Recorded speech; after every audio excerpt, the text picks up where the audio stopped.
Ang Eat Bulaga ay isang variety show mula sa Pilipinas na pinoproduce ng TVJ Productions.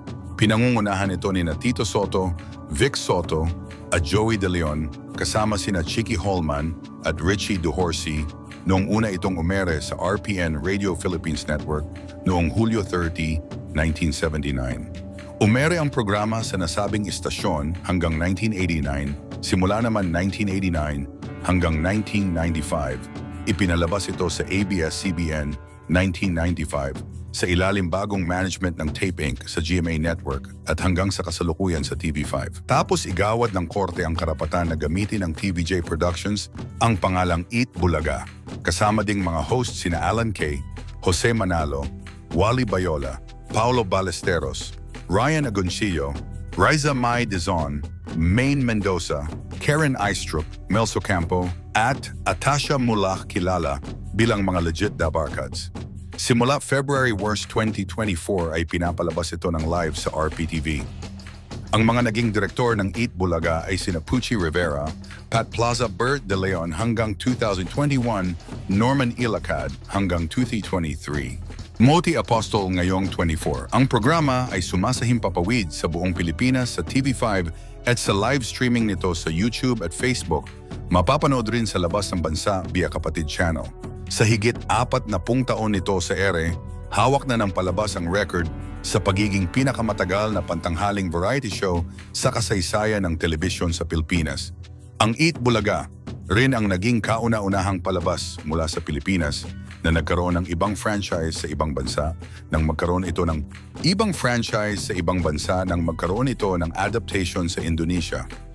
Inaasahan din ang pagkakaroon nito ang adaptation sa Myanmar mula nang i-anunsyo ito noong ika-30 kong Hulyo taong 2019. Ideya na noon ng Production Specialist Inc., isang kompanyang pagmamayari ni Romy Jalocios na lumikha ng isang pantanghaling palabas para sa Radio Philippines Network o RPN. Naisip ni Antonio Tuviera na producer rin ng Production Specialist Inc. na ang tanyag na troika nila Tito Soto, Vic Soto at Joey De Leon ang magiging pinakaakmang mga host para sa bagong palabas. Sa isang pagpupulong sa Intercontinental Hotel Manila, inialok ni Tuviera ang ideya na kaagad namang tinanggap ng TVJ. Si Joey De Leon ang binibigyang pagkilala sa paglikha sa pamagat ng palabas. Hango mula sa pambatang laro na Eat Bulaga ay binigyan ni De Leon ng kahulugan ang mga salita mula rito. Ang Eat ay ginawang eat, Ingles para sa kain upang kumatawan sa oras ng pag-ere nito sa tanghalian, samantalang ang Laga naman ay kakatawan sa balak nilang punuin ang palabas ng maraming sorpresa. Nagsimulang umere ang Eat Bulaga noong 30 Hulyo 1979 sa RPN Live Studio 1 sa Broadcast City. Ang TVJ na sinamahan ni Chicky Holman at Richie Reyes, mas kilala bilang si Richie DeHorsey, ang nagsilbing mga orihinal na hosts.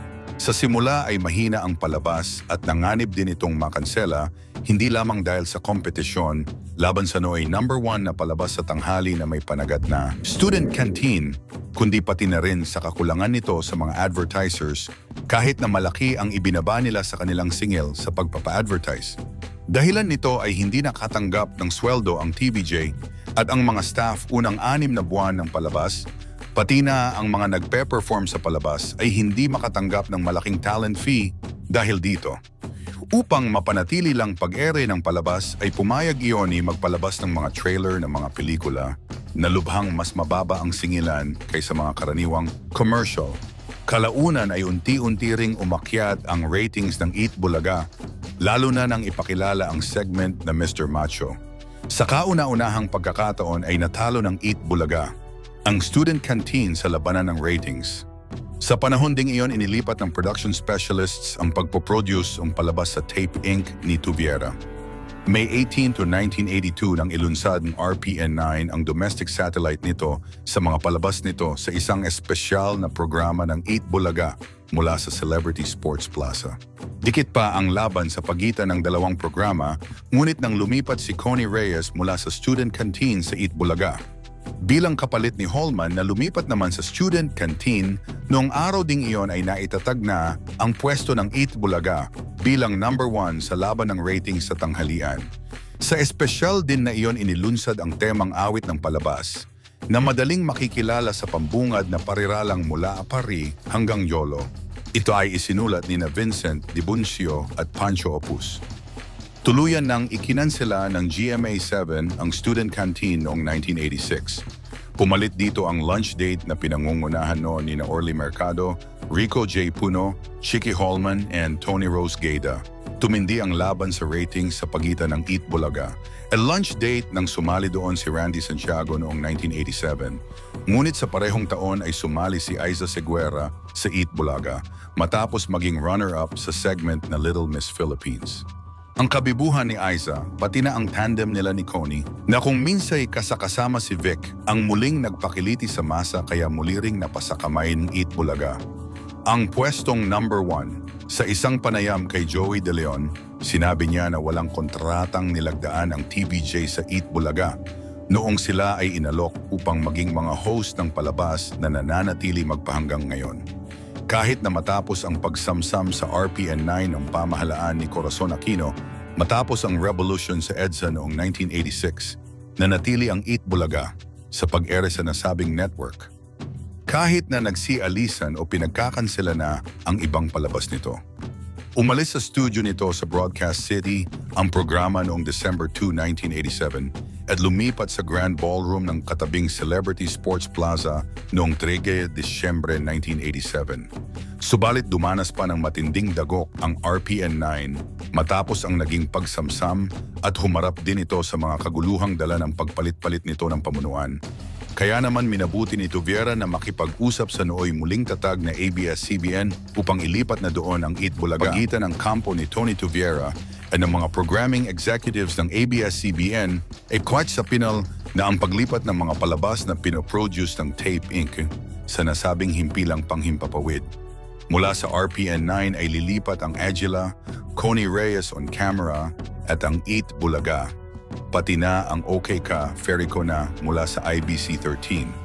February 18, 1989, nang unang ipalabas ang Eat Bulaga sa bago nitong tahanan sa isang TV special na pinamagatang Eat Bulaga, moving on sa Araneta Coliseum. Bilang pagsalubong sa programa at sa mga hosts ng programa na sina Tito, Vic, Joey, Connie at Aiza ay nagsipag-guest mga artista ng at mga talento mula sa ABS-CBN. Matapos ang TV special sa Araneta Coliseum ay tuluyan ng lumipat ang pagsasagawa ng Eat Bulaga sa ABS-CBN Studio 1 ng ngayoy Dolphy Theater sa ABS-CBN Broadcasting Center. Samantalang nasa Studio 2 naman sila kapag merong espesyal na mga okasyon ng palabas. Ipinagdiwang noong 23 Setyembre 1989 ang ika-10 guning taon ng palabas. Umalis sa palabas si Connie Reyes noong 1991 na pinalitan naman ng mga kampeon sa paglangoy na si Christine Jacob at Rio Diaz sa mungkahi na rin ni Reyes. Si Tito Soto naman, bagamat di umalis, ay madalang na lang kung makita sa palabas matapos manalo at manguna sa halalan sa pagkasenador noong Mayo 1992. Ang kabuuang kwento ng Eat Bulaga ay itutuloy natin sa next video kaya't mag-subscribe ka doon sa channel ko. Maraming salamat.